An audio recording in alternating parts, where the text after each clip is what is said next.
Bonjour à tous. Tout d'abord, merci d'avoir téléchargé le kit de communication Keller Williams. Vous vous demandez certainement quelle est la prochaine étape. Eh bien, je suis là pour vous dévoiler comment transformer ces supports de communication en armes redoutables pour la prise de mandat. Vous êtes bien installés? Alors on y va. Nous voici donc sur l'interface de PowerPoint. On va pouvoir commencer la personnalisation de notre modèle de flyer pour un bien à vendre. Alors vous allez voir, c'est très simple. Tout d'abord, pour éditer un texte, il me suffit de cliquer sur la zone de texte à modifier. Donc là, ici, par exemple, le prix, je vais venir remplacer 328 par 150. Hop, comme ceci, tout simplement. Même principe pour le nom de la ville. XL que je vais remplacer par Virton, ma ville natale, par info. Si je veux modifier les couleurs des blocs, je clique sur le bloc concerné. Ici, par exemple, le bloc rouge. Je vais dans Format de la forme et je choisis une nouvelle couleur de remplissage. Tout simplement. C'est la même chose pour le bloc gris, c'est la même chose pour le bloc gris plus foncé. La photo qui se trouve dans le fond, si je veux l'éditer, je la sélectionne, je clique sur la touche effacer ou retour en arrière du clavier, comme ceci, l'image disparaît.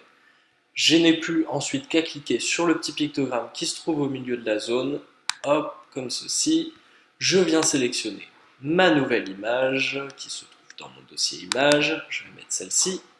Comme vous le voyez, l'image se met automatiquement au premier plan. Pour la repasser en arrière-plan, il me suffit de faire un clic droit dessus, arrière-plan, et valider la mise en arrière-plan. Tout simplement. Une fois que mon support de communication est terminé et que j'ai fait toutes les modifications que j'avais à faire, il ne me reste plus qu'à l'exporter pour pouvoir l'imprimer. Pour cela, je fais Fichier, Enregistrer sous ou Exporter. Pour moi, je vais faire Exporter. S'assurer que c'est le format PDF pour ne pas avoir de perte de qualité. Choisir le bon dossier de destination et valider l'exportation. Notre document est ainsi prêt à être envoyé à notre imprimeur ou à être imprimé directement en agence.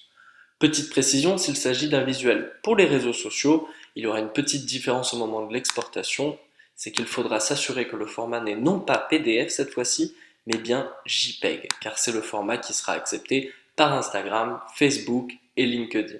Encore une fois, je m'assure de faire ça dans le bon dossier, hop, KW, je valide l'exportation, et voilà, pareil, j'ai mon visuel qui est prêt pour les réseaux sociaux. Voilà, donc comme vous l'avez vu, la personnalisation de ce flyer se fait très simplement. Ce sera le même principe pour tous les autres supports de communication proposés, que ce soit rapport d'estimation, boucle de service, visuel pour les réseaux sociaux ou encore story Instagram.